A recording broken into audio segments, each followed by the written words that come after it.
Alright, so here we go again. Doing the other door now. It's rotted out pretty bad. Let me see if I can show you the view of it. Well, it doesn't really matter. You're going to see it when I take the door off anyway, so. But yeah, I'm going to take this off, run down to the store, weld the bottom strip in, and then weld it in. And after that's all done, I can actually do some body work on this thing and get it ready for paint.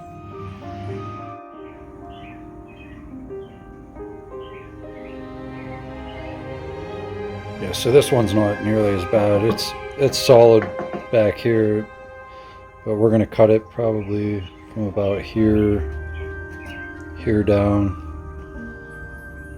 I already started to cut because I lose focus on making these videos sometimes when I'm just into the work, so I have to cut up to here. So next time you see it, that'll be done.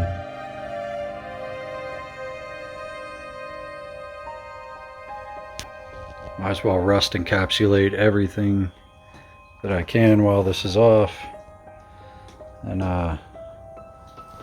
you know, doesn't hurt.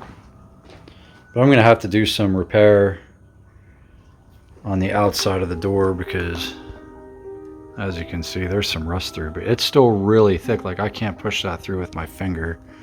Like, it's really thick, so I'm gonna grind that down and maybe shoot some Bondo in there when the time comes to paint it.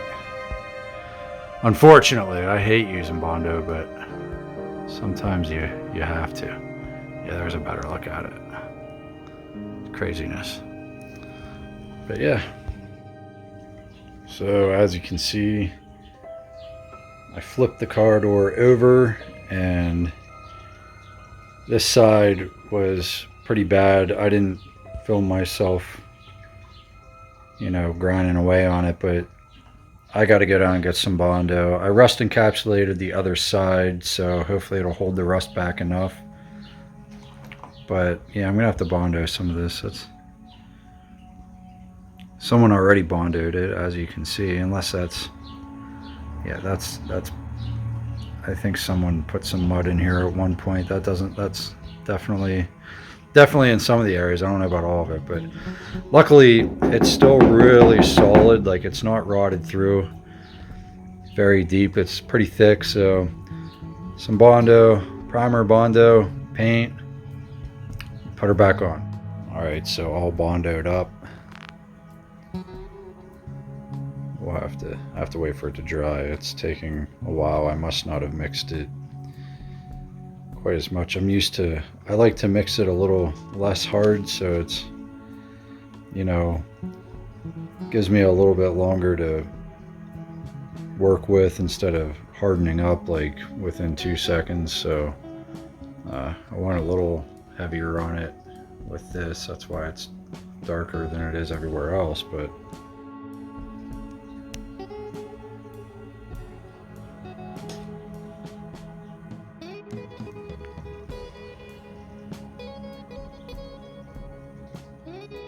alright, what a nightmare that was. That was a real pain in the ass to get this door back on and lined up correctly, but at least it's fixed. And you know, another step forward. I'm gonna keep picking away at this, and you know, I really wish that I wasn't so dumb and would have done this door while I had it off, because obviously it needs it too. And you know, I was too much in a hurry to, you know, I put it back together, and I should have. I guess I can do it with it on here. I just need to sand it, and it's not too bad, but stupid, silly me.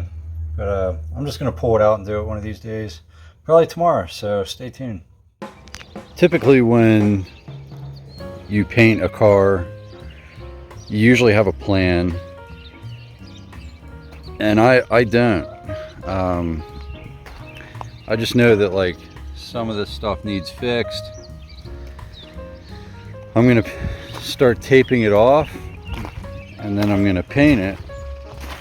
I don't know what color yet, and I'm just gonna think about that as I paint it, and we'll just kind of see how it goes. But you know, it's kind of rough.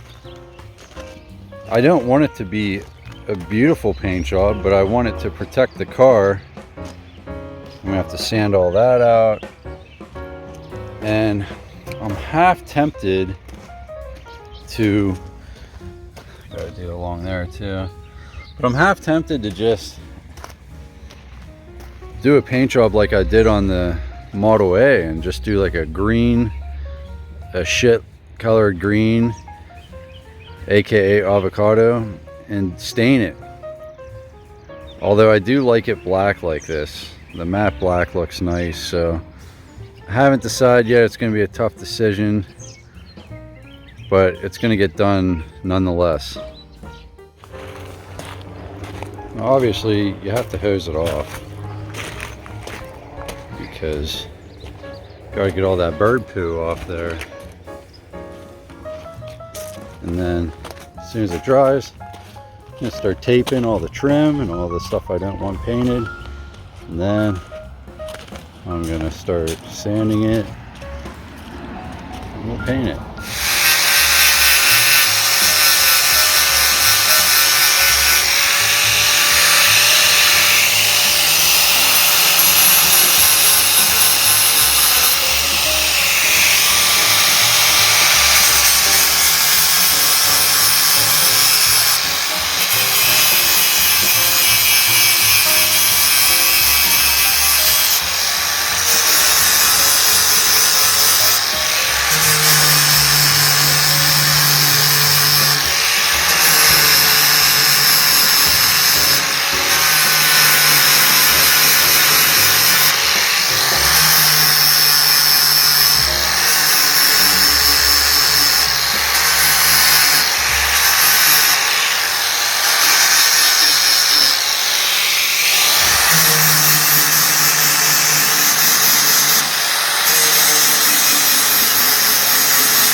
So much more than meets the eye. Had to do some Bondo work here along the rear windshield. There's just so much. It's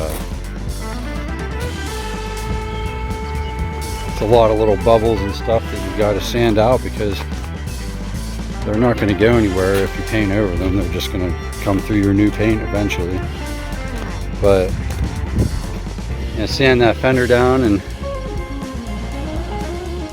then I'm going to tape everything off. I'm going to sand that fender down, primer it, hose this all off again, tape everything off, and then rust encapsulate anything left over that I can't get to with the sander, and then I'm going to spray it.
Unfortunately, because it's pitch black out, you can't really see the finished product. It's still drying in a lot of spots, but yeah, we'll just take a look at this tomorrow.